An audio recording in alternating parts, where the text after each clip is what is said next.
Hi friends, myself Suri Kiran. Welcome to my show. Open your brains, catch my words. Friends, చాలా మంది పిల్లి తన పిల్లల్ని ఒక ఇల్లు ఇంకో ఇల్లు అలా ఇల్లులు మార్చినట్లు కొందరు తన ఉద్యోగాలను కూడా మారుస్తుంటారు. ఒక ఉద్యోగం నుంచి ఇంకో ఉద్యోగంలోకి అట్లా ఉద్యోగాలు మారుస్తున్నారు. వారి గురించి ఇప్పుడు చెప్పుకోబోతున్నాం. అలా మారవడం వల్ల ఏం జరుగుతుందో ఇప్పుడు తెలుసుకుందాం. Come on friends, let's start our episode. పదే ఉద్యోగాలు మారుతున్నారా? తక్కువ సమయంలోనే డబ్బు పేరు సంపాదించాలనే దురాశ నేటి యువతను పీడిస్తుంది. దీనికోసం చాలామంది పదే ఉద్యోగాలు మారుతుంటారు. కానీ ఉద్యోగాలు మారడం అంటే దుస్తులు మార్చినంత తేలిక కాదు. అంతేకాక అలా మారడం మంచి పద్ధతి అనిపించుకోదు.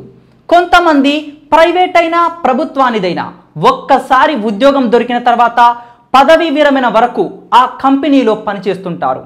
మరికొందరు దానికి విరుద్ధంగా పదే ఉద్యోగాలు మారుతుంటారు. ప్రస్తుతం ప్రతి చోట కూడా ఉద్యోగస్తులు అసంతృప్తిగా ఉంటున్నారు. దీంతో ఉన్న ఉద్యోగాన్ని వదిలేసి మరో ఉద్యోగాన్ని వెతుక్కుంటున్నారు.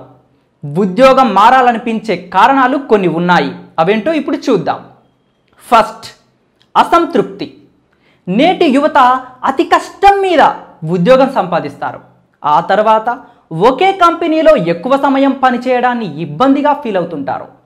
కొన్ని నెలల తర్వాత అసంతృప్తి చెందుతారు. మంచి ఆఫర్ రావడంతోనే వారు ఉద్యోగం మారుతారు. కొన్నిసార్లు ఆఫీసులోని రాజకీయాల వల్ల కూడా ఇబ్బంది పడి ఉద్యోగం మారుతుంటారు. Number 2, promotion. నేడు యువతలో హోదాలకు సంబంధించిన పోరు మొదలైంది.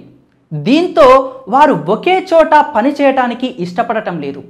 ప్రమోషన్స్ కోసం, ఉన్నత శిఖరాలను అధిరోహించడం కోసం, హోదాల కోసం ఉద్యోగాలు మారుతున్నారు. కనీసం 7 నుంచి 8 నెలలకు ఒకసారి ఉద్యోగం మారుతున్నారు. నెంబర్ 3, జీతం. ఈ రోజుల్లో యువత ఉద్యోగం మారితే తప్ప జీతం భారీగా పెరగదని భావిస్తున్నారు. అందుకోసం ఉద్యోగాలు మారాలనుకుంటున్నారు.